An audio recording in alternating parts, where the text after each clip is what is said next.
SRM Institute of Hotel Management வேலை வாய்ப்பை வழங்கும் 3 ஆண்டு பட்டப்படிப்பு மற்றும் diploma courses. Admissions open now. அழையுங்கள் 9840609671. கொடைக்கானலில் சுற்றுலா தலங்களை தமிழக அரசு சரியான முறையில் பராமரிக்காததால் சுற்றுலா பயணிகளும் பொதுமக்களும் பல்வேறு சிரமங்களை எதிர்கொள்ளும் அவலநிலைக்கு தள்ளப்பட்டிருக்கிறார்கள். இது பற்றி விவரிக்கிறது இந்த செய்தி தொகுப்பு.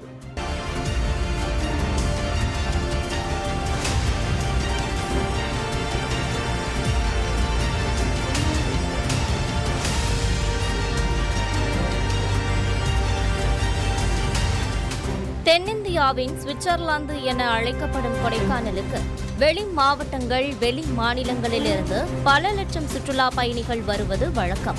இந்நிலையில் கொடைக்கானலுக்கு வரும் சுற்றுலா பயணிகளுக்கு தமிழ்நாடு சுற்றுலாத்துறை சார்பில் எந்த ஒரு அடிப்படை வசதிகளும் ஏற்படுத்தப்படவில்லை என்று குற்றச்சாட்டு எழுந்துள்ளது. ஏரிச்சாலையை சுற்றி டாய்லெட் வசதி ஏற்படுத்தப்பட்டிருந்தாலும் அந்த கழிவறைகள் பராமரிப்பின்றி இருப்பதால் சுற்றுலா பயணிகள் மிகுந்த சிரமத்திற்கு ஆளாகின்றனர்.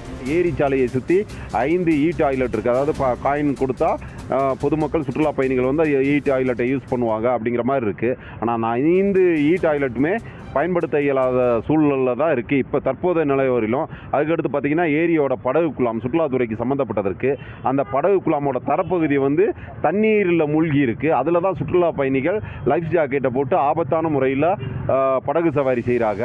கொடைக்கானலின் அனைத்து சுற்றுலா தலங்களிலும் வாட்டர் ATM வசதி ஏற்படுத்தப்பட்டுள்ளது. ஆனால் அவை பராமரிப்பின்றி உள்ளதால் சுற்றுலா பயணிகளுக்கு குடிநீர் கிடைப்பதில்லை என்ற குற்றச்சாட்டும் எழுந்துள்ளது. மேலும் பெயர் பலகைகள், வழிகாட்டு பலகைகள் வைக்கப்படாததால் சுற்றுலா பயணிகள் வழி மாறி செல்லும் சம்பவங்களும் அரங்கேறுகின்றன. டாய்லெட் ஓகே நார்மலாக தான் இருக்குது. ஆனால் இன்னும் கொஞ்சம் நீட்னஸ் இருந்தால் பரவாயில்ல சார். ஆமாம், இன்னும் கொஞ்சம் இப்போ ஏரிச்சாலையை சுற்றியே 3-4 டாய்லெட்லாம் வச்சுருக்காங்க. ஏன்னா பயன்படுத்துகிறீங்க. இப்போ இங்கே கூட உள்ளே போயிருந்தோம், அந்தளவுக்கு கொஞ்சம் நீட்னஸில் ஸ்மெல் இருக்குது. அது மட்டும் இன்னும் கொஞ்சம் நீட்டாக தான் நல்லா வந்திருக்கும். கொடைக்கானலில் அரசின் அனுமதி பெறாமல் 3000த்திற்கும் மேற்பட்ட தங்கும் விடுதிகள் செயல்பட்டு வருகின்றன.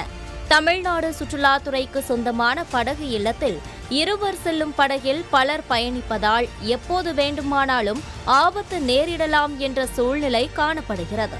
எனவே அடிப்படை வசதிகளையும் போதிய பாதுகாப்பு வசதிகளையும் சுற்றுலாத்துறை ஏற்படுத்தி தர வேண்டும் என சுற்றுலா பயணிகள் கோரிக்கை விடுத்துள்ளனர்.